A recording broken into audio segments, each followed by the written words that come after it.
Muy buenas noches, amigas y amigos. Mi nombre es Manuel López Sáenz y esta es la transmisión número 12 del contenido digital Ciberterritorio Informativo. Hoy, 6 de noviembre de 2018, saludamos a quienes se incorporan: Leticia López, Rocío Mendoza, Karina Cadena, Lisette Mora. Muchos saludos a todas y a todos quienes se están incorporando a esta transmisión. Les agradezco, por supuesto, su presencia, el tiempo que nos dedican a escucharnos, a vernos y sobre todo recordarles que este espacio es un espacio que aspira a ser una construcción colectiva, es un espacio por la promoción del consumo y producción de contenido inteligente en la red. Y no quiero perder la oportunidad de recordarles la invitación que les he venido haciendo a partir de hace algunas semanas para hacer una transmisión semanal de Ciberterritorio Informativo con contenidos de lunes a viernes. Quien quiera tomar un día y un horario en particular, lunes, miércoles, jueves, viernes, en horario de 9 a 10, de 10 a 11, como ustedes lo determinen mejor, propongan su contenido, planteen la idea que ustedes tengan para este efecto y a partir de ello podamos tener una transmisión durante toda la semana. Recuerden que lo más importante es que pronto, muy pronto, tengamos noticias de sus propios contenidos. Voy a ver qué está pasando aquí con la luz, creo que se me fundió el foco, en lo que se van incorporando algunas más de ustedes. Mariana Tamila, a Mayrani Cepeda, muchos saludos a todas, a todos. Permítanme, ¿qué está pasando aquí? Sí, creo que se fundió el foco. A ver, vamos a ver. Porque si no va a estar muy oscura esta transmisión. Uf. Vamos a ver. Ah, no, hay como un cortito. No, mejor lo quitamos. Vamos a ver qué está pasando. Aquí tenemos un foco de repuesto para estos asuntos. No sé qué pasó. Hoy ha estado muy accidentado el día. Creo que hay alguna situación que las circunstancias nos quieren poner al día. Bueno, ya perdonen ustedes, ya corregimos este asunto. Entonces, les decía, pues les reitero la invitación. Ojalá y pronto algunos de ustedes nos digan: yo propongo este contenido para el lunes, para el miércoles, para el jueves, para el viernes, en un horario. Yo les aconsejo que sea un horario de tarde-noche. Es donde hay mayor posibilidad de impacto, de audiencia, y es donde la gente nos puede prestar un poco de más atención.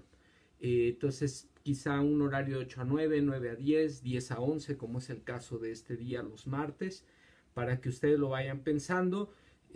Si quieren que yo les dé alguna orientación, alguna sugerencia, con mucho gusto lo puedo hacer.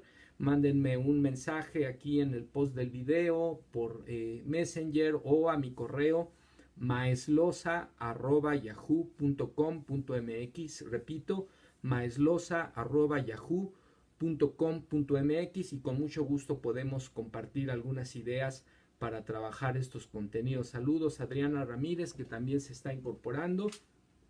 Bueno, pues les dejo nuevamente ahí la invitación. También les recuerdo que este contenido pues ha surgido como resultado de un proceso investigativo de mi tesis de formación doctoral en ciencias sociales, misma que pues ya está publicada. Les reitero la invitación a quienes así lo deseen. Pueden comprar el libro Redes Digitales, Autonomía y Emancipación Social Emergentes, de la Editorial Académica Española. Lo pueden comprar a través de internet en el portal de la editorial www.eae.com, o también pueden teclear en el buscador de Google el título del libro con mi nombre, y ahí les va a aparecer los enlaces en los distintos portales de internet donde se puede adquirir para un ejemplar físico. Por otro lado, también a quienes les interese, pues les puedo obsequiar, por supuesto, con mucho gusto, porque esa es la intención del conocimiento, compartirlo. una copia digital. Solo mándenme un correo igualmente a maislos@yahoo.com.mx, un mensaje aquí en el post del video o a través de Messenger y con mucho gusto. Les recuerdo que estamos en el canal de YouTube Manuel López Sáenz y en este canal pues ustedes podrán encontrar todos los videos que estoy produciendo en vivo. Pronto empezaré un ejercicio de edición para hacer un poco más divertida la presentación de estos videos ya colocados fuera de línea en el canal. No olviden por favor suscribirse al canal y darle like y compartir los videos para que nos ayuden a llegar cada vez a más personas. Bueno, amigas, amigos, damos la bienvenida a quienes se incorporan. Esme Bellatrix, Sinji Wok y pues vamos a iniciar con los contenidos del día de hoy. El día de hoy quiero comentar con ustedes inicialmente un contenido publicado hoy 6 de noviembre en el portal de noticias digital Aristegui Noticias. Este artículo que se retoma el día de hoy ya había sido publicado con fecha 19 de marzo de este año 2018. Es un artículo de Anthony Gutiérrez Rubí y me pareció importante porque nos habla de este contexto en el que estamos viviendo y pues la oportunidad que tenemos o que tienen sobre todo los jóvenes, los llamados millennials, de manifestarse, de expresarse, de participar y de hacer sentir su punto de vista sobre el mundo, la sociedad en la que esperan vivir, la sociedad que juntos pueden construir y que en donde desde luego todos tenemos la responsabilidad de colaborar, de trabajar, de participar para construir conjuntamente el mundo que vivimos.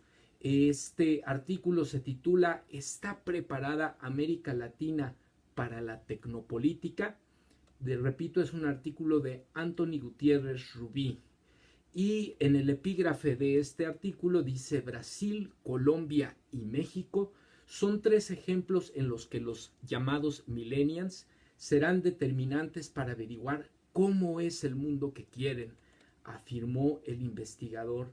Y aquí pues nos dan una serie de datos de cómo está el asunto del acceso en América Latina a Internet, cómo está el asunto de la infraestructura, de la conectividad, de la velocidad de la conexión, pero más allá de estos aspectos, un elemento que es desde luego importante tiene que ver con las voces que coinciden en un diagnóstico. No es que se haya perdido definitivamente la batalla, pero sí, si no se toman medidas a nivel regional, hablando del contexto América Latina, los beneficios económicos y sociales de la imperativa transformación digital pasarán de largo en Latinoamérica.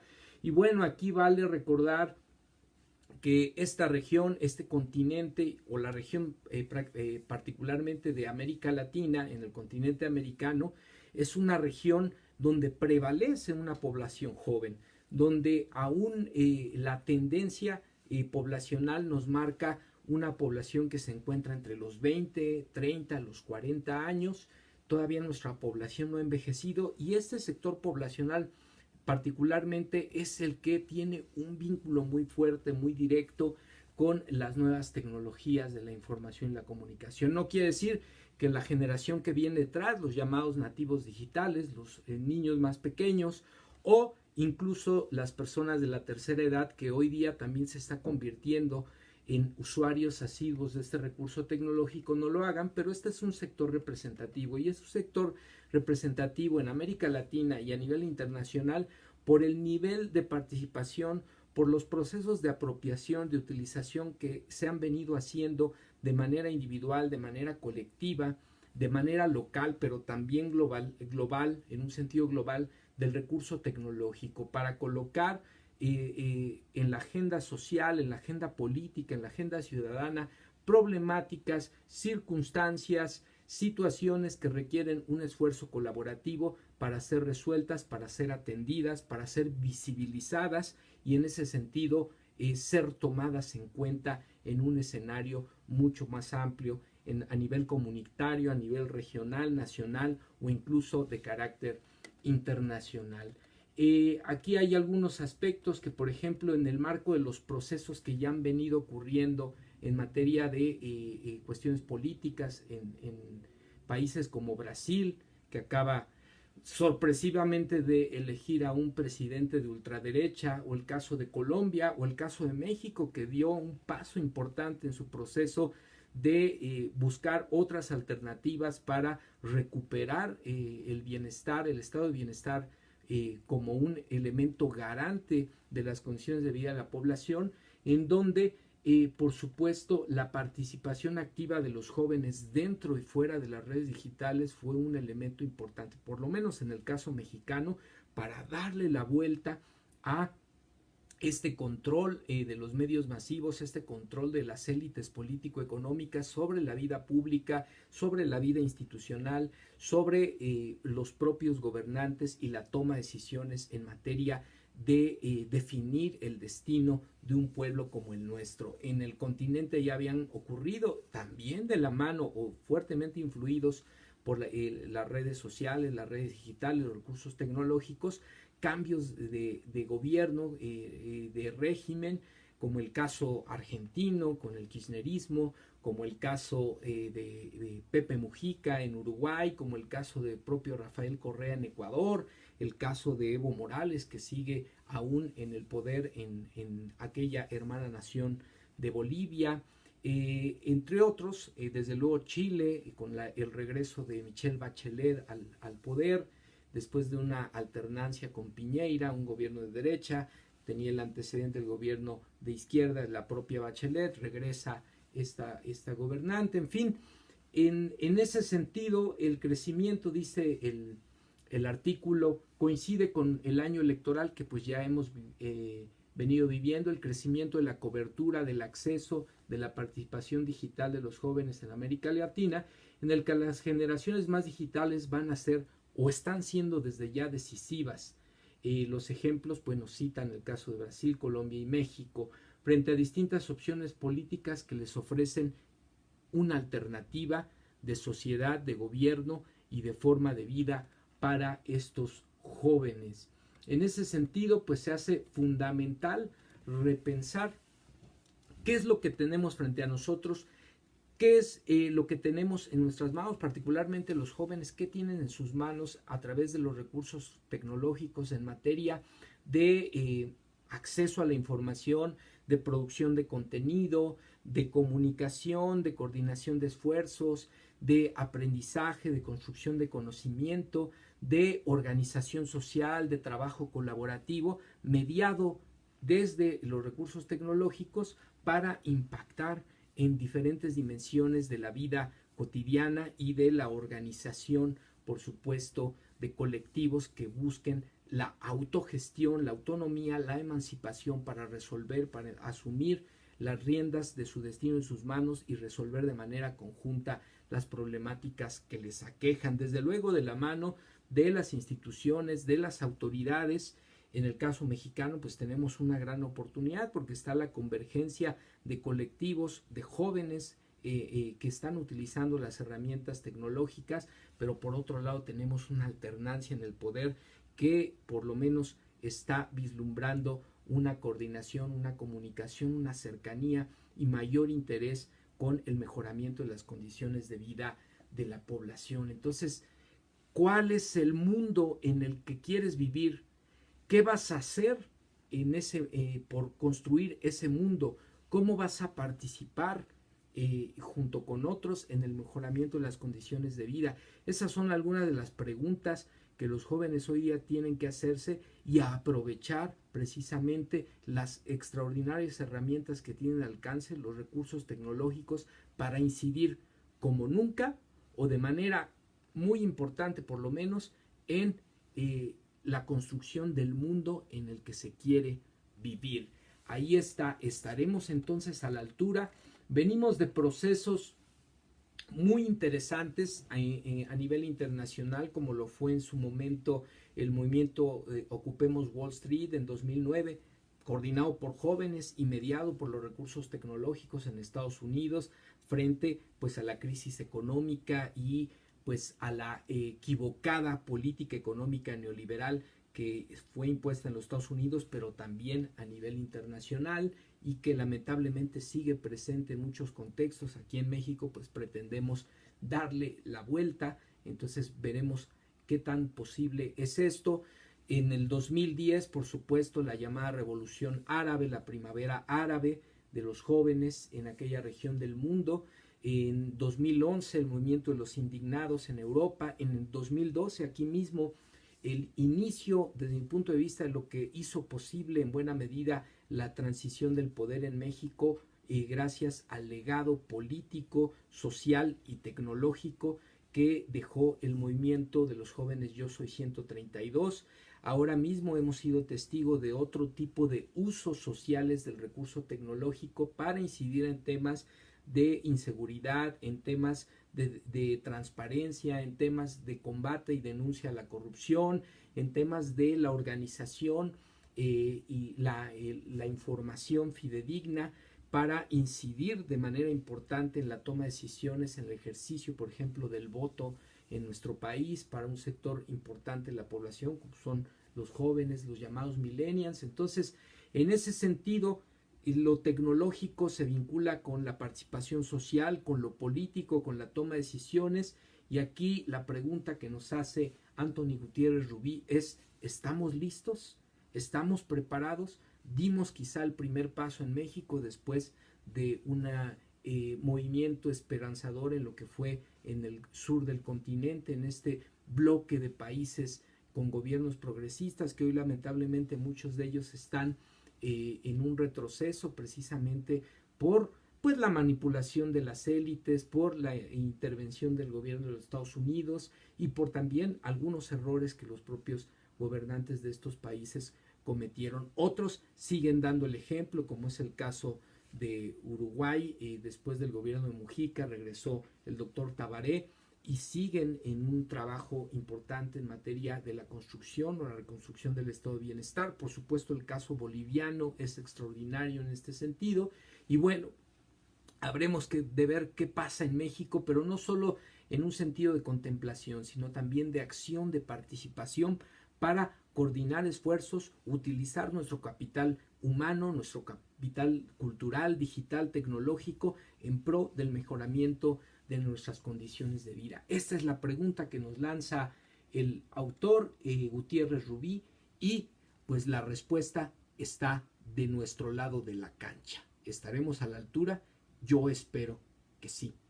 Tengo la esperanza de que así sea y trabajo por ello con jóvenes todos los días para transformar la conciencia, para generar que esto sea posible. Porque primero tenemos que partir de la conciencia a la praxis y de la praxis a la construcción de la conciencia social en conjunto con otros que también quieran despertar, que también quieran participar, que también quieran coordinar esfuerzos para mejorar sus condiciones de vida.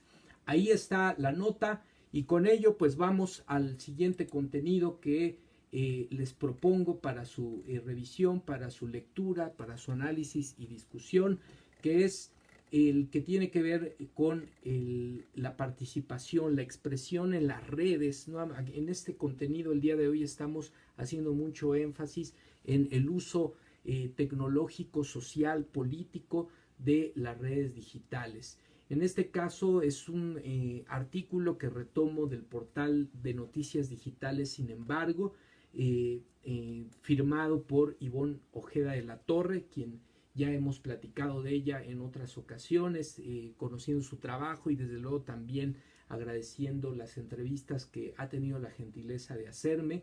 Particularmente ella indaga, documenta en el sentido periodístico diferentes experiencias de uso social de los recursos tecnológicos, específicamente las redes sociales. Y en este artículo ella el día de hoy nos habla: el corte de agua sensibiliza a las redes, dice, critican a la Conagua por fugas y su intento de privatización de el recurso natural, en este caso el agua.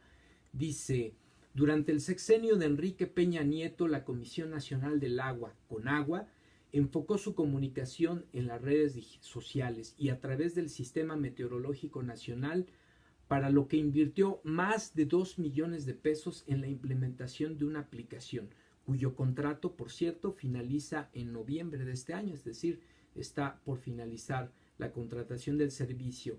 En tanto, los temas hidrológicos los mantuvo en segundo plano, tanto en materia de infraestructura para dotar a la población de este recurso fundamental, como en materia pues de el fortalecimiento de la red ya existente para la distribución del agua, y estas intentonas que vimos en los meses recientes para pues ofertar el recurso de las cuencas hídricas a intereses privados, tanto nacionales como extranjeros, es decir, el proceso de privatización.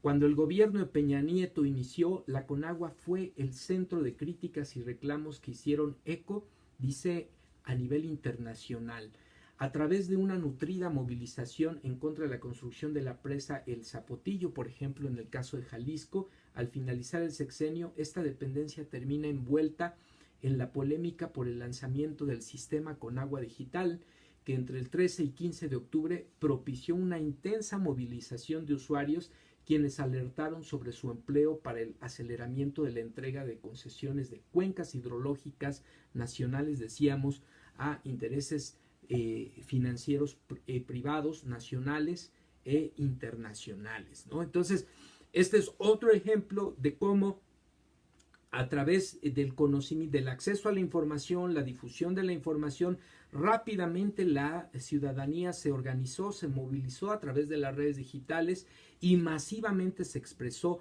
denunciando esta intentona de privatización del agua por parte del gobierno de Peña Nieto.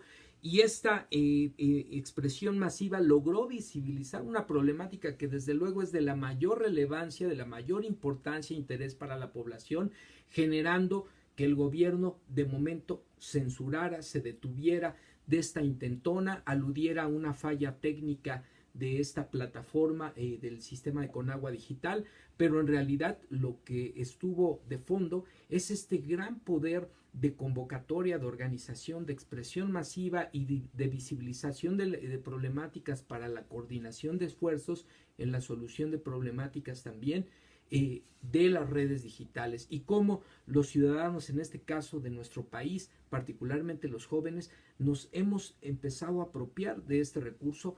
Ya me incluyo entre los jóvenes. Bueno, no soy un viejo, tampoco soy un jovencito, por supuesto, pero bueno, ya me estoy incluyendo yo dentro de este sector poblacional. Lo cierto es que pues ubicamos a los llamados millennials entre los 20 y los 35 años de edad. Yo ya estoy un poquito más allá, ya cumplí 40 años este 4 de septiembre, pero bueno, ahí está el asunto. Yo estoy tratando de reivindicar precisamente la importancia de este recurso y la necesidad de que poco a poco desarrollemos nuestras habilidades digitales, nuestras habilidades informacionales para poder hacer un uso diferenciado en todo su potencial de estos recursos en materia de información, de comunicación, de aprendizaje, de conocimiento, de colaboración, de participación social, porque de la mano de esto existe la posibilidad de iniciar procesos autónomos, emancipatorios, que nos permitan aprovechar nuestros recursos sociales, humanos, nuestro capital social, cultural y en este caso tecnológico, digital, para utilizarlo como una herramienta que nos permita mejorar nuestra condición de vida y la condición de vida de nuestros semejantes. Entonces, durante el corte, dice el artículo, del suministro de agua potable que aún se vive en la Ciudad de México, por cierto, la cultura del cuidado del agua se promovió con más intensidad en las redes sociales. Este fue otro uso importante. Por un lado, la contingencia, previo a la contingencia, en esta situación del corte de agua por una cuestión de mantenimiento, pues las expresiones masivas en rechazo a esta intentona de privatización, pero ya dentro de la contingencia, los mensajes, los hashtags, las etiquetas, los contenidos de sensibilización para hacer un uso gradual, inteligente y muy reducido del recurso, evitando con ello que pronto nos quedáramos sin agua hasta terminadas las obras, ¿no? A partir del miércoles pasado, decía, el artículo, las denuncias de fugas en las calles de la capital del país se multiplicaron en Twitter, ¿no? Así como los llamados a la Comisión del Agua para que se corrija esta problemática que durante décadas, y así lo hemos visto, ha detectado a toda la metrópoli, a todas las metrópolis del país, ¿no? Imaginen ustedes lo importante que sería que donde nos encontremos, donde veamos, por ejemplo, una fuga, saquemos una foto, la subamos a Twitter, arrobemos a la Conagua, arrobemos a distintas autoridades, masivamente difundamos los diferentes focos de desperdicio de este recurso importante para visibilizar esta problemática, la necesidad de inversión, de mayor infraestructura, de mantenimiento de la infraestructura existente y con ello pues cuidar todos el recurso vital que es el agua para todas nuestras actividades y para la subsistencia misma de todos los seres humanos. De manera simultánea a esta discusión, por ejemplo, cobró fuerza una campaña desde Coahuila para frenar el abatimiento de la reserva de agua en Cuatro Ciénegas a través de Twitter y de Facebook. También circuló una petición iniciada en change.org por Pronatura Noreste, que en el marco de la contingencia logró reunir más de 47,000 firmas. Y este es otro elemento, otro ejemplo de lo que podemos hacer.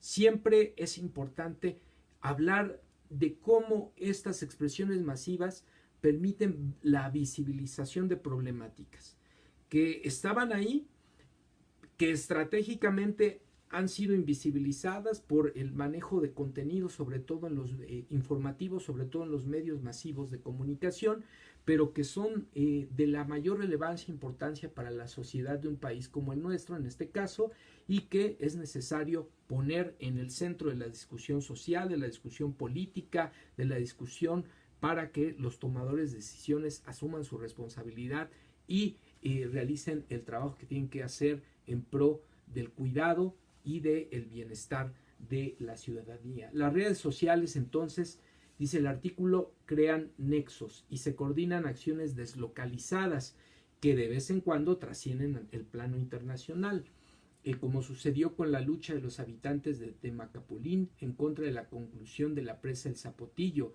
Esta lucha mantiene presencia en redes sociales desde hace casi una década. Sin embargo, las demandas por el agua surgen de distintas maneras y cada una con acciones y modos de organización particulares. Aquí también es otro elemento importante. Esta visibilización no solo se queda en ello, sino incentiva procesos de organización que trascienden el espacio de lo digital, que incitan a la organización autónoma y que en ese sentido movilizan a distintos colectivos para emanciparse, para trabajar de manera coordinada en la solución de sus propias problemáticas. Desde luego esto también presiona a las autoridades porque visibiliza que no están haciendo su trabajo, ¿no?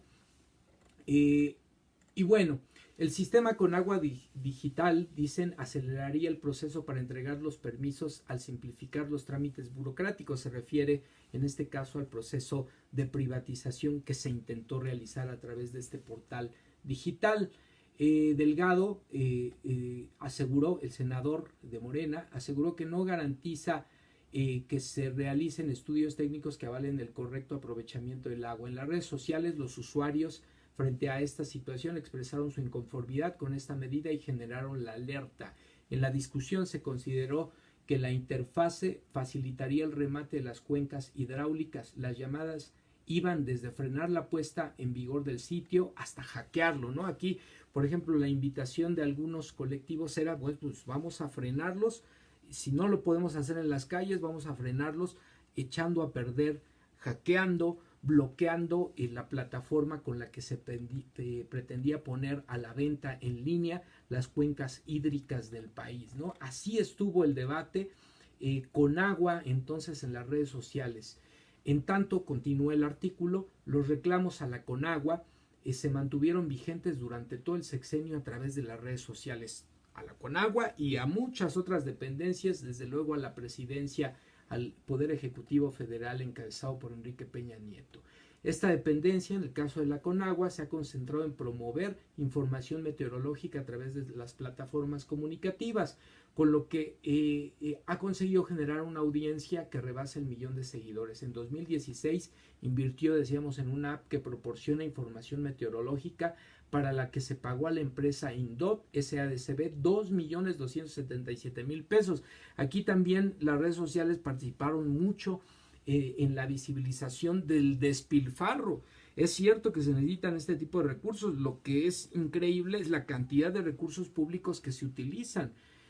Muchas veces no se asigna por licitación los recursos, la compra de recursos, de servicios, la contratación de empresas, se entrega a los amigos y además se encarece el costo de los servicios, de los recursos que se están utilizando, ¿no? Las redes sociales también fueron muy activas en visibilizar este despilfarro, lo que abonó también a la rendición de cuentas y al frenado de algunos de estos despilfarros del recurso público por parte de los funcionarios, en este caso el responsable Korenfeld. Para el manejo de la comunicación en julio de 2012, ese es otro ejemplo, cuando el sexenio de Felipe Calderón Hinojosa estaba a meses de terminar, la comisión pagó a la empresa Delfos Comunicación, Mercado y Perspectiva 124,642 pesos por un curso online de capacitación en redes sociales, de acuerdo con el portal de transparencia de esta dependencia. Una vez que inició el sexenio de Peña Nieto, los gastos reportados se concentraron en protocolos de comunicación. En septiembre de 2013, la dependencia emitió un gasto por 1,432,600 pesos en el protocolo de comunicación en situaciones de crisis, en tanto que en 2016 reportó un servicio de capacitación asistida para diseñar el plan de comunicación interna que tuvo un costo de 1,293,000 pesos. Fíjense ustedes la cantidad de dinero que se utilizó, la manera en la que esto se filtró, se socializó en las redes sociales y por otro lado, cómo vemos hoy en la contingencia en la que nos encontramos, donde se nos dice que tenía que darse mantenimiento a la red de distribución del agua, que se iban a colocar un tubo de distribución de una línea alterna para mejorar la capacidad de hacer llegar el agua a distintos lugares de la megalópolis. Pues resulta que el tubo que ponen no funciona y al poco tiempo de que de que se ha instalado, después de que hubo este corte masivo de agua en la Ciudad de México, pues resulta que hay un desplazamiento y que no sirve y que lo tienen que sustituir. Entonces compran cosas que no sirven, las instalan de manera inadecuada, pero ¿qué tal despilfarran el dinero de todos los mexicanos en este tipo de servicios, de aplicaciones que desde luego que son importantes, pero el asunto es por qué se gastan esas cantidades estratosféricas de dinero? Y esto lo supimos, lo visibilizamos, lo conocimos y tomamos conciencia de ello y también nos pronunciamos gracias a, dice el clásico, las benditas redes sociales. Pues ahí otro ejemplo de los usos sociales del recurso tecnológico y su importancia en esta llamada de la sociedad de la información y el conocimiento. Nuevamente, la pelota está en la cancha de los millennials. ¿Qué mundo quieren construir? ¿Cómo quieren participar en la construcción de ese mundo? Y sobre todo, ¿cómo van a utilizar los recursos para mejorar sus condiciones de vida y las de las personas que están a su alrededor? Saludos a todas, a todos quienes siguen incorporando. Bienvenidos, bienvenidas. Lo importante es que estén por acá con nosotros. Bueno, pues cerramos este apartado relacionado con la cuestión de los usos sociales, políticos, ciudadanos de las redes digitales, de los recursos tecnológicos, y pues nos vamos ahora a un tema que ha estado colocado en la agenda comunicativa, en la agenda política, social, económica de nuestro país, y que es el tema de la cancelación a partir de la decisión de los ciudadanos que participamos en la encuesta, en la consulta ciudadana por elegir a dónde se quiere destinar los recursos y qué se quiere hacer con la infraestructura actual en términos aeroportuarios. Pues bueno, la cancelación de la obra en Texcoco ya está determinada, la determinamos los ciudadanos que participamos de manera inédita, se nos tomó en cuenta en un proceso de toma de decisión en donde están involucrados nuestros recursos, mismos para los cuales no fuimos consultados, a pesar de que estuvieron siendo utilizados nuestro dinero, nuestros fondos de pensiones en muchos de los casos. Pues bueno, ahora se tomó la decisión, el gobierno que está por llegar al poder tomó la decisión de consultarnos, decidimos que en Texcoco no es viable por cuestiones ecológicas, por cuestiones financieras, por cuestiones de transparencia, por cuestiones de corrupción, por cuestiones de viabilidad, por cuestiones de recuperación de la inversión, por cuestiones del tiempo en el que podríamos hacer uso de esas instalaciones. Todavía en la obra que estaba en Texcoco, que se quedó en Texcoco, esperaba poderse utilizar dentro de los próximos 6 u 8 años, mientras que la alternativa que se planteó y se eligió en la consulta de modernizar el aeropuerto actual, de modernizar el aeropuerto de Toluca, de construir las 2 pistas en Santa Lucía, pues se estima que esto se pueda hacer con una menor cantidad de tiempo. Quizá en 3 años ya podamos estar resolviendo este tema y con una viabilidad en cuanto al uso y al manejo de los recursos públicos mucho más transparente, mucho más económica y sobre todo más redituable para el usuario, porque aquí el asunto es que se estaba tomando una decisión haciendo prevalecer los intereses económicos de élite por encima de los intereses sociales, por encima de los intereses de los propios usuarios, de la economía, de los empleos, del bienestar propio del país y del saneamiento de los recursos, del uso de los recursos en una obra de esta naturaleza. Entonces retomamos este artículo del portal de noticias digital La Silla Rota. El día de hoy publica el artículo: ¿de verdad se detendrá la inversión en México por la cancelación del aeropuerto de la Ciudad de México en Texcoco? Este artículo está respaldado como una nota editorial precisamente por este portal, La Silla Rota, y dice así: ha surgido la incertidumbre por posibles cancelaciones de inversión tras el resultado de la consulta para continuar o no con el nuevo aeropuerto. Pues, ¿qué creen? Que la AMEXCAP, la Asociación Mexicana de Capital Privado, que es un organismo financiero encargado de incentivar la inversión privada nacional e internacional en nuestro país, dice que esto no es así, que en realidad y luego de la cancelación de la construcción del nuevo aeropuerto internacional de la Ciudad de México por el resultado de la consulta, ha surgido la incertidumbre de si cancelarán las inversiones en el país. Por un lado, el Consejo Coordinador Empresarial y la Confederación de Cámaras Industriales, en donde están agremiados los principales contratistas y beneficiarios de la obra en Texcoco, por supuesto, expresaron precisamente que la cancelación de la obra a la luz del resultado en una consulta nacional envía un mensaje grave de incertidumbre a mercados internacionales, inversionistas y ciudadanos, dicen. Sin embargo, esa sensación no detendrá la inversión proveniente de los fondos de capital privado en México, así lo afirmó Liliana Reyes, directora de la Asociación Mexicana de Capital Privado, AMEXCAP. Si bien la AMEXCAP confía en que seguirán fluyendo las inversiones tras la noticia de la cancelación del aeropuerto en Texcoco, Reyes acepta que deberán trabajar más en hablar de las oportunidades de inversión que hay en el país y mantener la confianza de los inversionistas. Y aquí un elemento importante es: caramba, es ilógico que se diga que no hay interés de invertir en el país. Pues pareciera que los únicos que pueden invertir en el país son algunos de los potentados financieramente hablando, nacionales e internacionales. En el caso de un Carlos Slim, en el caso de un Azcárraga, en el caso de un Vázquez Raña, entre otros, o en el caso de empresas transnacionales de origen estadounidense.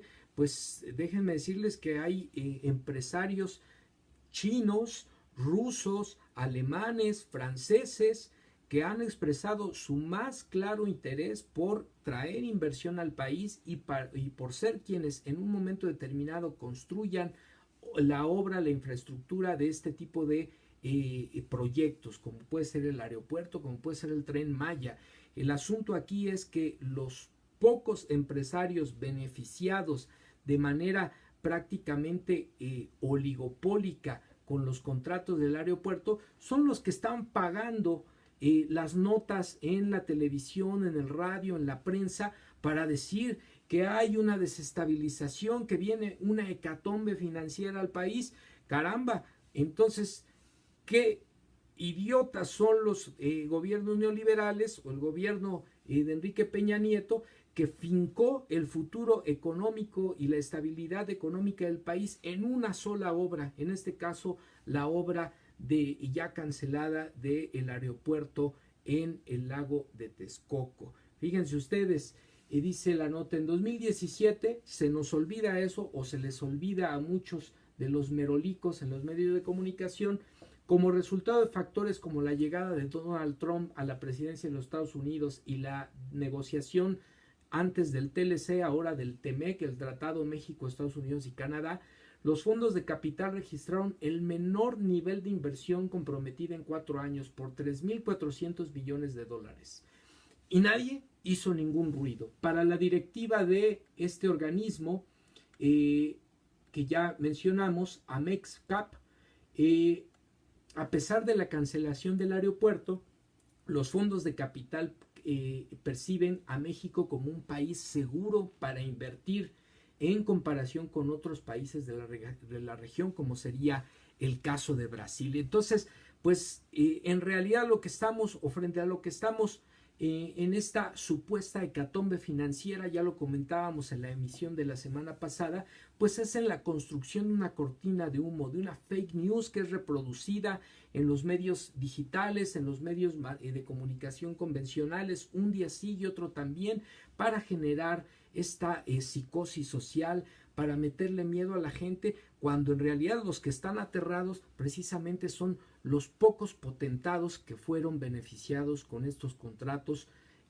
poco transparentes, corruptos, ventajosos, y que en realidad no están viendo el beneficio del país, del desarrollo económico o propiamente de los usuarios, sino por el contrario, lo que se está buscando en un momento determinado es continuar con este régimen de privilegios, de élites financieras que se enriquecen cada día más. Y para muestra un botón, ¿quiénes son propiamente los 5 grupos empresariales que están beneficiados fundamentalmente con los contratos de este aeropuerto que se quería llevar a cabo en Texcoco? Pues por un lado está el grupo ICA de Bernardo Quintana. ¿Recuerdan el socavón en el Paso Express de Cuernavaca? Pues ahí está el artista de este socavón, de este hoyo que se hizo en una vía de alta velocidad, en donde murieron 2 personas, por cierto, como consecuencia de esta mala construcción. En el caso de ICA, un total de 9 contratos con un valor de 24.720 millones de pesos, 550.262 pesos con 72 centavos, así la precisión de la nota. El caso de Carlos Slim, con 7 de los contratos, de hecho de los más importantes, aunque de menor valor, equivalentes a 21.250.897.901 pesos con 25 centavos. El grupo Hermes de Carlos Hank Ron, con 2 contratos por 12.445 millones. El grupo empresarial Ángeles de Olegario Vázquez Aldir, con 6 contratos por 10.372 millones. Y la constructora y edificadora de Hipólito Gerard Rivero, por cierto, es cuñado de Carlos Salinas de Gortari, tiene 2 contratos por 10.371 millones de pesos. Ellos son los que están, ellos son los damnificados, entre comillas, de la cancelación del aeropuerto en Texcoco. Y ellos son los que están pagando la nota, y ellos son los que están difundiendo estas fake news sobre una supuesta hecatombe. No es casualidad que hoy haya salido nuevamente a la luz pública Carlos Salinas de Gortari para anunciarnos, para avisarnos, para prevenirnos del caos económico financiero que según él se viene en el país. Y bueno, ya se nos olvidó el caos económico en el que dejó él sumido al país cuando terminó su sexenio en 1994 y se fue de inmediato del país para no ser llamado a cuentas por su mal desempeño, su corrupto y traidor desempeño como gobernante de este país. Ahora tiene el descaro de venirnos a avisar sobre la hecatombe que se viene. Esta es la verdadera razón. Los 5 potentados que estaban acumulando, que estaban concentrando la mayoría de los contratos en esta obra, son los que están tratando de llamar al caos, tratando de difundir estas noticias falsas sobre un supuesto colapso financiero. La realidad es que el pueblo fue tomado en cuenta, se manifestó, nos pronunciamos por una opción más viable, más sustentable, más perdurable y más benéfica para el ambiente y para los propios usuarios. Y eso es lo que no entienden, eso es lo que no soportan, eso es lo que no pueden concebir. Que finalmente no sean ellos los que tomen la decisión para beneficio de sus propios intereses, sino que sea el pueblo y el nuevo gobierno quienes estén analizando y tomando la decisión más pertinente para la mayoría de la población. Así las cosas, así lo que estamos viendo. Y finalmente ya estamos por cerrar la emisión del día de hoy, amigas, amigos, y quiero compartir para complementar este dato, esta información, una nota que aparece el día de ayer, 5 de noviembre, en el portal de noticias digital Polemón. Recuerden que aquí estamos haciendo mucho énfasis en el acceso a consumo de contenido, de información en portales precisamente del medio digital para salir también un poco de estos medios de información convencionales. En este artículo, asumido como responsable también de carácter editorial el propio portal de noticias Polemón, se titula: En México, 39 multimillonarios acaparan la riqueza frente a 96 millones de pobres. Así de desproporcionada el reparto de la riqueza, así la desigualdad estrepitosa en la que nos ha sumido este régimen de corrupción, pero también este régimen alimentado por un capitalismo llamado neoliberal verdaderamente rapaz, verdaderamente salvaje, que lo que busca es depredar el planeta, que lo que busca es depredar el tejido social, construirse o constituirse fundamentalmente en una fábrica extraordinaria de pobres y una, sobre todo, inédita fábrica de pequeñas élites que concentran y disfrutan de la riqueza que producimos la mayoría de la población en nuestro país, pero también a nivel mundial. Y el caso de México es verdaderamente alarmante. México, dice la nota, es la 11ª economía del planeta, con una población de casi 130 millones de personas, pero solo 39 de ellas, solo 39 de 130 millones, 39 personas, 39 familias, ostentan un patrimonio superior a los 500 millones de dólares, equivalentes a más de 10,000 millones de pesos, y otras 266 concentran entre 100 y 500 millones de dólares, según un estudio del Banco de Crédito Suizo. Mientras tanto, otros 96 millones de personas nos encontramos en pobreza o en distintos niveles de pobreza o en riesgo de caer en ella, porque también de repente queremos asumir esta idea de la clase media y decir que no, nosotros todavía, no, hay unos cuantos ricos y una inmensa mayoría de fregados, en distintos niveles si ustedes quieren, pero en situación de pobreza, en situación de precariedad. El informe sobre riqueza global 2018 que preparó la institución mencionada señala que 10% de los mexicanos más ricos poseen 7 de cada 10 pesos de la economía nacional.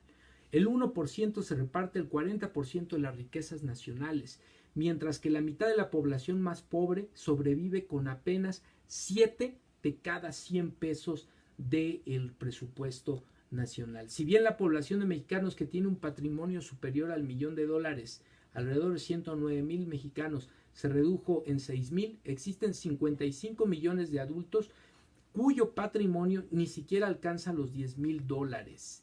El documento, por ejemplo, demuestra además que entre 2013 y 2018 la riqueza por habitante se derrumbó en México cuando la administración de Enrique Peña Nieto se instaló. De 25,694 dólares que promediaba cada adulto, cayó a 20,620 dólares en este año. El índice de Gini coloca a México entre los países más desiguales del planeta. Según un documento, 130,000 mexicanos integran el club cerrado del 1% más rico del planeta. 95,423 de ellos tienen un patrimonio entre 1 y 5 millones de dólares, 8,229 entre 5 y 10 millones de dólares y 5,475 tienen entre 10 y 50 millones de dólares. Así las cosas, el 10% de la población más adinerada del planeta se reparte el 85% de las riquezas globales y Estados Unidos concentra 4 de cada 10 millonarios que actualmente viven en el mundo. 17,350,000 estadounidenses cuentan con un patrimonio superior a $1 millón. Tan solo durante la administración de Donald Trump hubo 878,000 nuevos integrantes del club de los más ricos. Ahí está el verdadero asunto, la verdadera discusión. ¿Por qué un sistema económico que dice ser la única y verdadera alternativa para el progreso de la humanidad construye pequeñas élites de ricos, de personas que concentran la riqueza que producimos todos, y el crecimiento de la pobreza, el crecimiento de la marginación, el crecimiento de la desigualdad es verdaderamente abismal? Y ahí tenemos como ejemplo simbólico de lo que ha producido el sistema político económico neoliberal, la migración todos los días, un día sí y otro también, de miles y miles de sudamericanos, centroamericanos, de mexicanos a los Estados Unidos en búsqueda de una alternativa de trabajo que sus propios países no les pueden brindar, pero porque estos países y sus gobiernos están subordinados precisamente a los designios de este mercado global, de esta política económica neoliberal que es una verdadera fábrica de pobreza, de desigualdad y que en sí misma concentra una violencia de corte simbólico, de corte político, económico, racial, cultural, verdaderamente aberrante. Eso es frente a lo que estamos y eso es lo que verdaderamente tenemos que visibilizar y discutir a fondo. No tenemos por qué aceptar ni normalizar estas condiciones aberrantes de desigualdad. Por supuesto, ¿cómo solucionarlo? Pues implica primero tomar conciencia de que las cosas no pueden ni tienen por qué ser así, que hay alternativas, que hay formas de buscar una convivencia mucho más equitativa, una repartición de la riqueza mucho más equitativa. En el caso de las propias comunidades, pues el desarrollo de prácticas de consumo inteligente, que al final el consumo es lo que mueve la economía. Este consumo inteligente puede ser desde el consumo de los propios recursos de la comunidad, del intercambio de los artículos que se producen en la comunidad, de la búsqueda de alternativas de producción, de autosustentabilidad, de poco a poco ir rompiendo el monopolio de los grandes consorcios que nos obligan a consumir sus alimentos, su ropa, sus artículos electrónicos, poco a poco ir nosotros en una lógica de producción alternativa, de consumo alternativo, de búsqueda de aprovechamiento de los recursos que ya existen, porque además este sistema en el que vivimos nos genera mucho desperdicio, mucho desecho. La tecnología, los artefactos, los recursos que utilizamos cotidianamente, los utilizamos un momento y ya los estamos desechando y ya estamos yendo a comprar otras cosas. Entonces, prácticas de consumo inteligente, prácticas de organización y aprovechamiento de los recursos con los que cuentan las comunidades es una manera de romper este cerco. Otro aspecto tiene que ver con la participación social, ciudadana, en materia de obligar a las autoridades, a los gobiernos, a la rendición de cuentas, a la transparencia en el uso de los recursos públicos. Otra tiene que ver con la participación de los ciudadanos en la construcción de políticas en donde lo que prevalezca es el cuidado del medio ambiente, donde lo que prevalezca es el consumo sustentable, el cuidado de la naturaleza, en donde desarrollemos prácticas a través de la educación formal e informal para que los niños, los jóvenes, aprendan a vivir de otra manera en la cual lo más importante no sea el tener cuestiones materiales, sino desarrollarse armónicamente como seres humanos, aprender a convivir con otros, a aprovechar los recursos, no avergonzarse de su origen cultural, al contrario, ser orgullosos de ese origen, difundir sus tradiciones, difundir sus costumbres, su ideología, su idiosincrasia, y de esta manera transitar a una lógica que no sea la lógica del consumo, ¿no? Hemos llegado a convertirnos de Homo habilis en un momento del desarrollo evolutivo de nuestra especie a un Homo economicus, a un Homo de consumo, en donde lo más importante es cuánto podemos consumir, en qué tiempo, cuánto podemos concentrar en cuestiones materiales, y se olvida lo verdaderamente importante, nuestra relación con la naturaleza, nuestro origen desde la naturaleza, el cuidado de nuestro ambiente. Dicen por acá, enseñamos a nuestros niños a consumir lo natural y lo nacional. Ese es otro aspecto también. ¿Cuántas veces vamos a los supermercados y ahí compramos la verdura, compramos los artículos de alimentos, los artículos de vestimenta, los artículos electrónicos, y preferimos siempre lo extranjero? Tenemos que aprender también a valorar y a consumir lo que se produce en nuestro país. Es una manera también de condicionar, que no necesariamente venga el poder financiero internacional a imponernos sus reglas, a decirnos qué consumir, cómo vestir, qué comer, cómo actuar, cómo relacionarnos, cómo comunicarnos. Nosotros tenemos también que hacer prevalecer lo nuestro, nuestra cultura, nuestro desarrollo tecnológico, nuestras tradiciones, nuestra identidad, la manera de ser y estar en el mundo, que no es necesariamente la del hombre consumidor.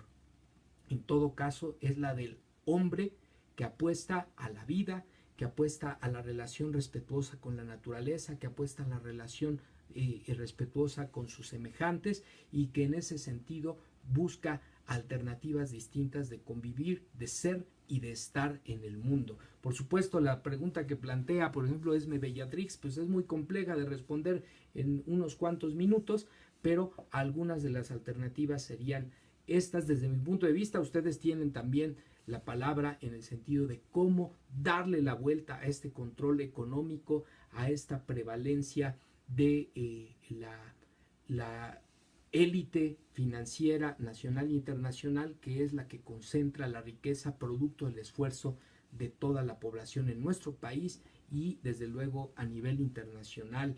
Por ejemplo, el consumo de artículos, en el caso de los niños, dice aquí Stitam, preferir juguetes mexicanos para nuestros niños y enseñarles a pagar lo justo. Fíjense, cuando vemos a los vendedores ambulantes, cuando vamos al mercado, ahí sí regateamos. ¿Pero por qué no regateamos a los grandes supermercados, a las tiendas, a los grandes consorcios? Ahí sí no regateamos, hasta nos da vergüenza y vemos la manera de, hasta con tarjeta o como sea, pagar lo que se nos pide, cuando es un precio exorbitante por lo que en realidad se nos está ofreciendo. Se nos olvida que como consumidores tenemos un poder fundamental, que eso también se ha invisibilizado. Si esta masa de grandes cantidades de personas que somos dejamos de consumir las porquerías que nos venden estos grandes consorcios, y la economía, el negocio se les cae de un día para otro. Eso es parte del poder que nosotros tenemos y que debemos de visibilizar, y sobre todo darnos cuenta que hay otros mundos posibles, que hay alternativas. Este es construir un pensamiento de alternativa. Esto en el ámbito de la educación formal e informal también, decirle, enseñarle a pensar a los niños, a los jóvenes, que sí hay alternativas, que siempre es posible buscar alternativas. No quedarnos o conformarnos con que así son las cosas, así es el mundo, así es la sociedad en la que vivimos. No, siempre es necesario buscar alternativas. Hay que construir pensamiento de alternativa. Quienes nos encontramos en la educación, pues podemos construir desde nuestra intervención una pedagogía de la alternativa para enseñar a otros que es posible construir un mundo distinto, un mundo más justo, más equitativo, en donde la convivencia sea en igualdad de circunstancias y no prevalezca el interés material, el interés económico por encima del propio interés de la especie,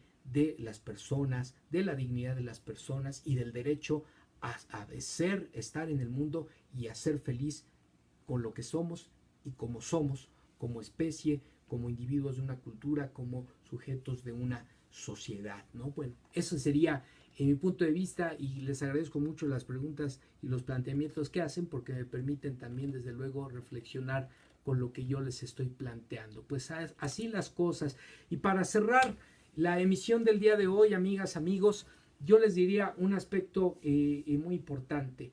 Desde luego todos sabemos y la mayoría de nosotros quienes interactuamos en este espacio estamos en el ámbito educativo, pues la educación desde luego siempre es una alternativa para pensar y para construir juntos un mundo distinto, un mundo más justo, un mundo más incluyente, más democrático, más de todos y para todos. Y aquí les quiero compartir y con ello cerrar la transmisión del día de hoy.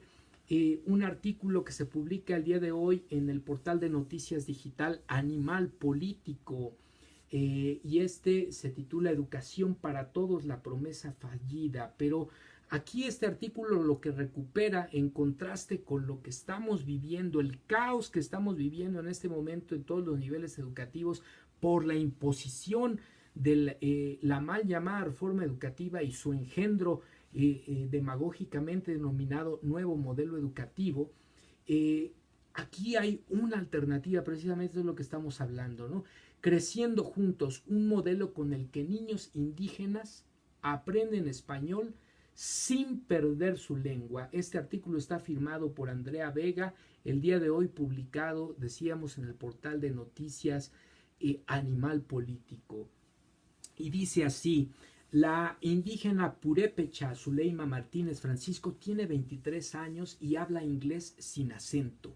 Los angloparlantes que la escuchan le preguntan ¿cómo lo hablas así si eres mexicana? Zuleima les responde que es por su lengua materna. Su lengua materna no es el español, sino el purépecha, más parecida en términos fonéticos al inglés. Y Zuleima tiene ese nivel de trilingüismo.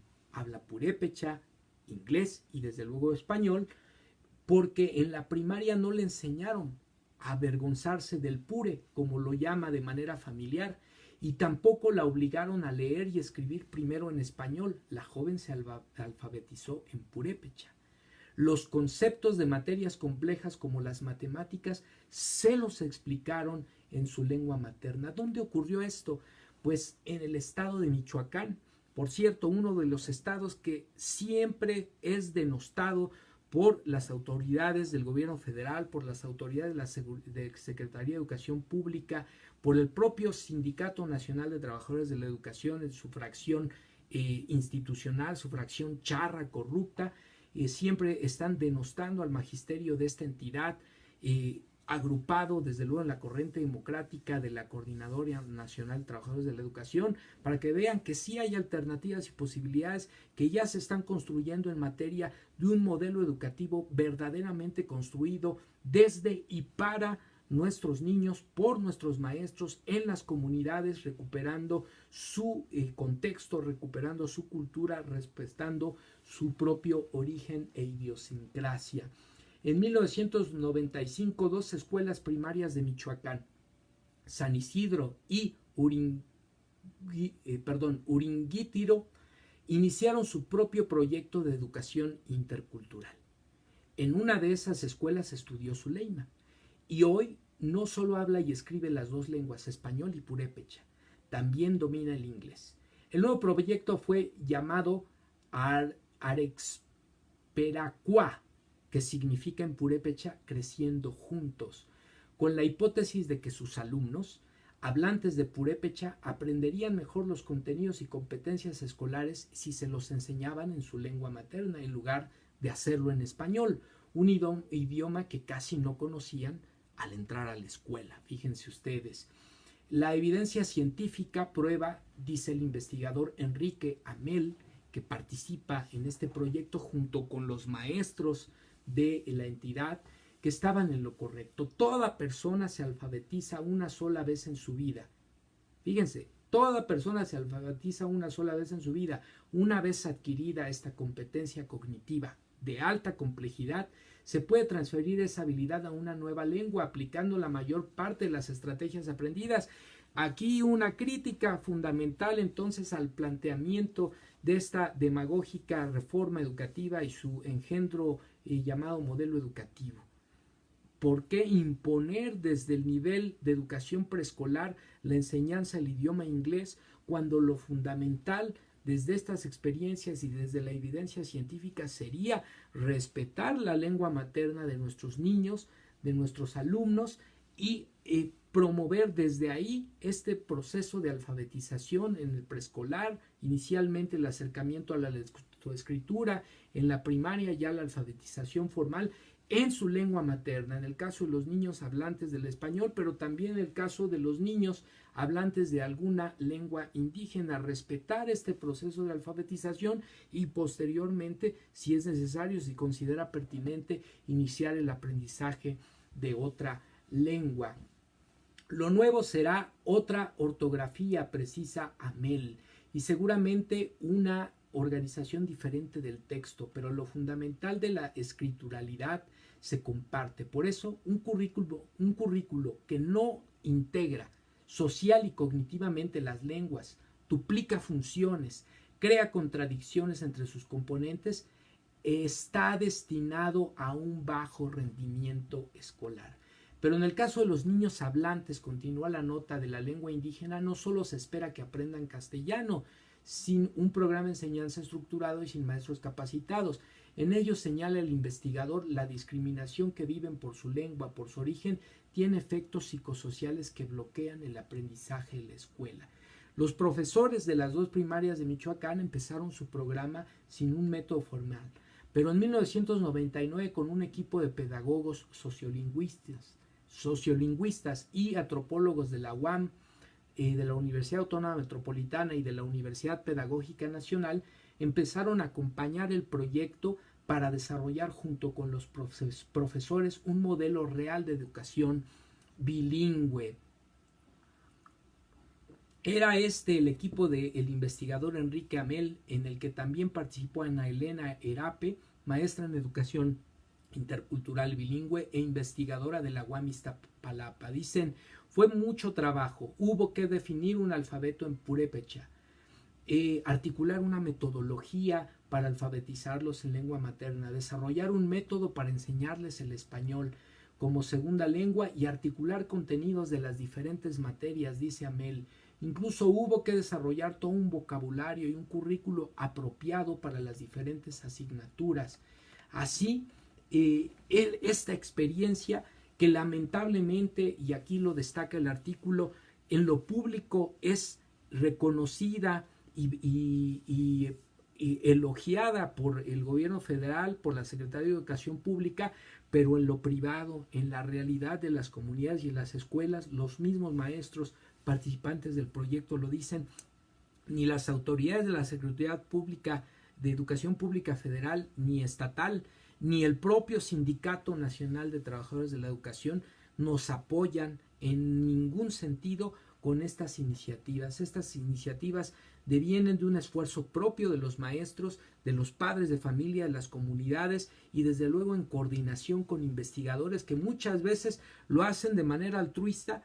Esta participación en proyectos en otras ocasiones son patrocinados por las instituciones de donde proceden, pero lo más importante es que estos esfuerzos lo que están mirando verdaderamente es la posibilidad de construir un modelo educativo alternativo, un modelo educativo que responda a las verdaderas necesidades de cada comunidad, de cada contexto, de cada estudiante, que esté en conjugación con los propios maestros o los padres de familia y que verdaderamente responda en un sentido cultural, en un sentido identitario, en un sentido cognitivo a las necesidades de los alumnos y que sea pertinente con su realidad, pero sobre todo cuidando el espíritu social de la educación. La educación debe de servir para potenciar los recursos, las habilidades, las capacidades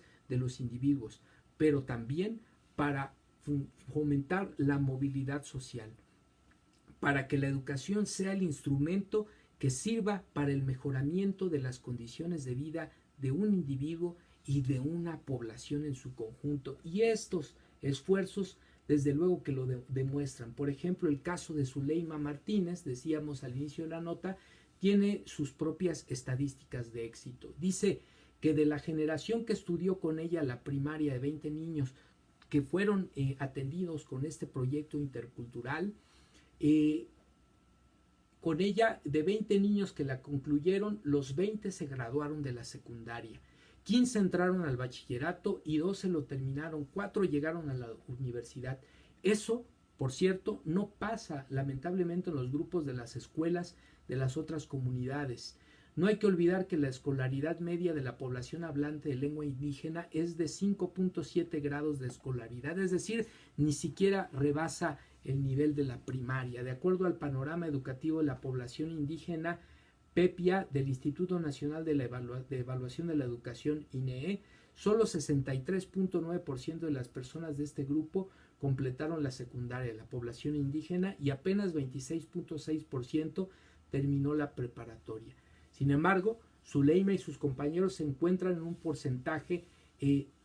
ese porcentaje, pero superan las expectativas. La joven, por ejemplo, está por graduarse de la licenciatura en literatura intercultural en la Universidad Nacional Autónoma de México, Campus Querétaro, a donde ingresó después de conseguir una beca y estudiar el bachillerato intercultural en Costa Rica. Allí terminó de aprender muy bien el inglés.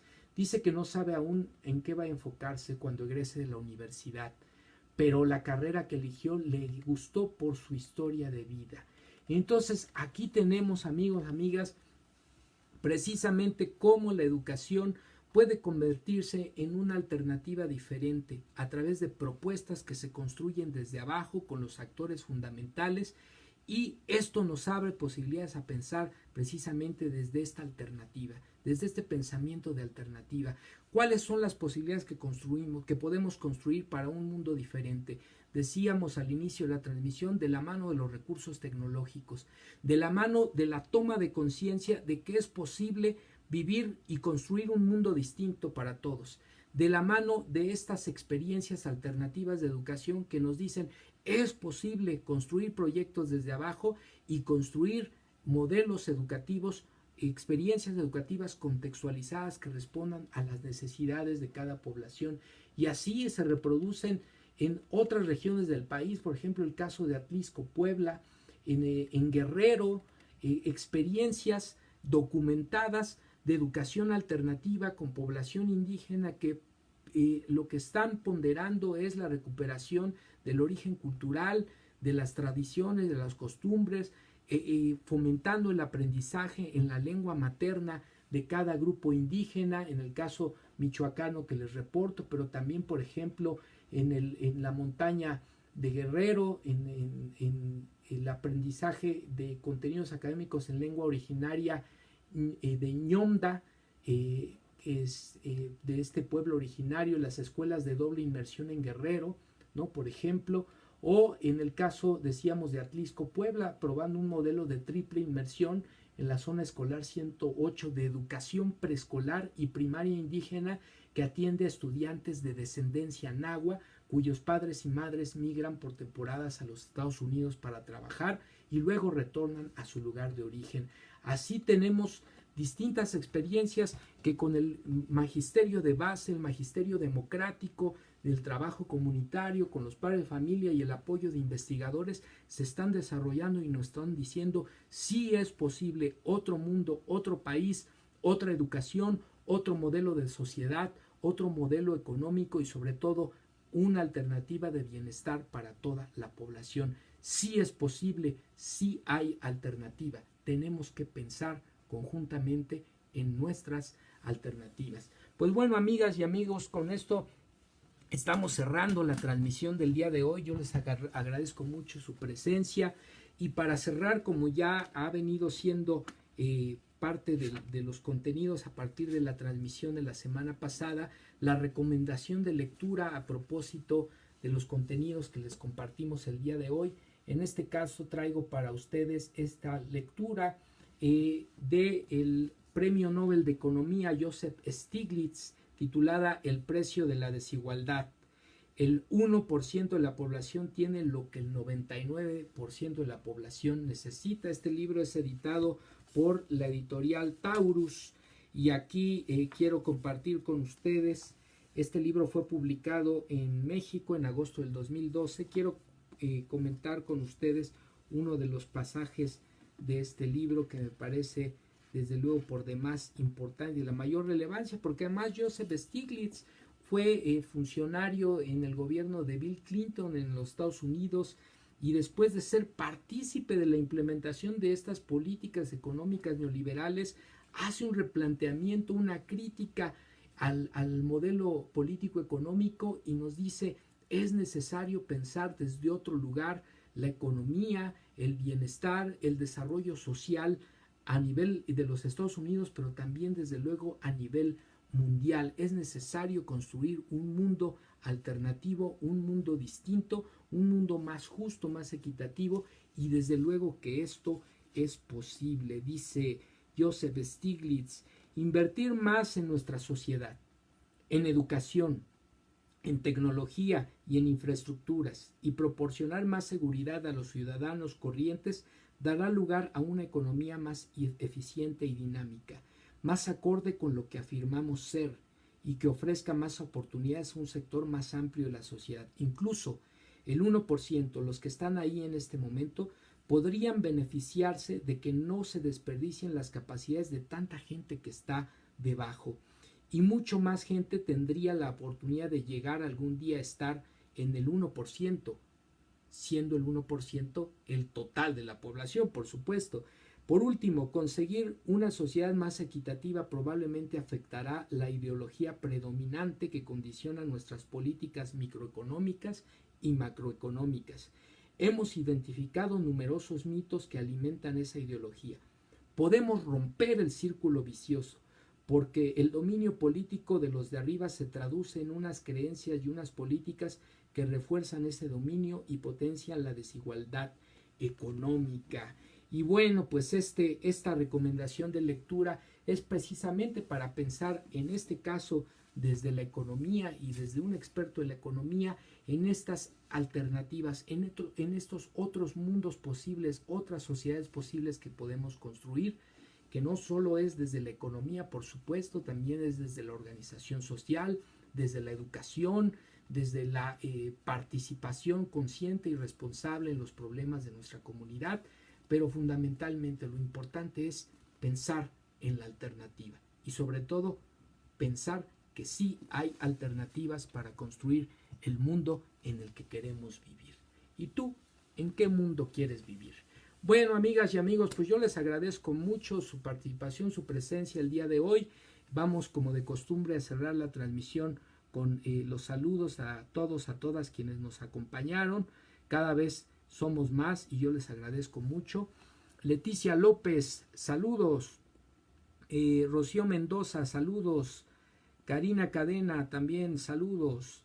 Les vamos dando clic aquí a los saludos que nos permite la aplicación. Lisette Mora, saludos. Mariana Tamila, Alberto Armando Ponce Cortés, saludos. Mariana Tamila nos saluda, a Mayrani Cepeda, saludos. Adriana Ramírez, saludos. Esme Bellatrix, saludos. Sinji Wok, saludos. Darilila López, saludos. Ara Muñoz, saludos. Karen Maite, saludos. Ishel Cervantes, también saludos. Adriana Ramírez nos da su like en la transmisión. Kirena Tomodachi, saludos. Edna Martínez, Banner Retana, saludos. Angélica Mendoza, saludos. Laura Gutiérrez, saludos. Mafer Mendoza, saludos también. Mafer Mendoza también nos da su like en la transmisión. Erika Sánchez, saludos. Stipam nos daba un saludo especial. Saludos también. Lisbeth Ortiz Quintana, saludos. Stipam nos decía en la transmisión, me atrasé un poquito, le damos la bienvenida desde hace rato. Lauris P. de López, saludos. Clemente Labastida, amigo de la infancia, saludos, que nos estuvo acompañando. Carla Rodríguez, saludos. Blanquita E.H. Cantú, saludos también. Esme Bellatrix, que nos decía cómo solucionarlo. Bueno, dialogábamos un poco al respecto. ¿Ustedes qué opinan? ¿Cómo solucionar la hegemonía de unos cuantos y buscar alternativas? ¿Qué dicen ustedes? ¿Qué piensan? Shinji Wo, que enseñemos a nuestros niños a consumir lo natural, por supuesto. Steve Tam, preferir juguetes mexicanos para nuestros niños y enseñarles a pagar lo justo, claro. Dayana Orozco, saludos. Bernardino Riu, saludos. Hugo Casanova, el doctor Hugo Casanova, pues muchos saludos, doctor. Gracias por acompañarnos. Ailén Cisneros, saludos. Esme Bellatrix dice, definitivamente urge redefinir el modelo educativo, al menos en preescolar. Los aprendizajes esperados están totalmente desfasados y elevados. El reporte de evaluación que se propone llevar a cabo no coincide con los ámbitos y los campos de formación académica. Ahí está parte de la realidad que están viviendo nuestras colegas maestras en la educación preescolar y bueno, en la primaria, en la secundaria. Lo estamos viendo desde luego también en la normal, en las escuelas normales. Pues la imposición de este modelo educativo que evidentemente tiene en el caso de la formación de docentes un recorte fundamental a la formación humanístico-social, filosófica, histórica, la cuestión de la formación metodológica en investigación, lo cual pues son herramientas fundamentales para una intervención educativa de carácter integral, pertinente y que resuelva las problemáticas de la escuela y de la comunidad en la que se encuentra inmersa, además de atender desde luego lo fundamental que es el aprendizaje de los alumnos. Fanny Méndez, saludos. Clara Cruz Fernández, saludos. Ya estamos cerrando. Michelle Mariana, saludos. Pues saludos a todos. Les agradezco su presencia. Les invito nuevamente, espero pronto saber de quiénes están interesadas en proponer un contenido algún día de la semana, lunes, miércoles, jueves o viernes, horario nocturno de preferencia, para construir un ciberterritorio informativo durante toda la semana. Ustedes definen el contenido, si requieren alguna asesoría y consideran que yo puedo dárselas, pues con mucho gusto lo podemos hacer. Recuerden que este espacio es un espacio por la promoción de una cibercultura para el consumo y producción inteligente de contenido en la red. Esto fue Ciberterritorio Informativo en su emisión número 12, hoy 6 de noviembre de 2018. Muy buenas noches y gracias por su presencia. Hasta la próxima.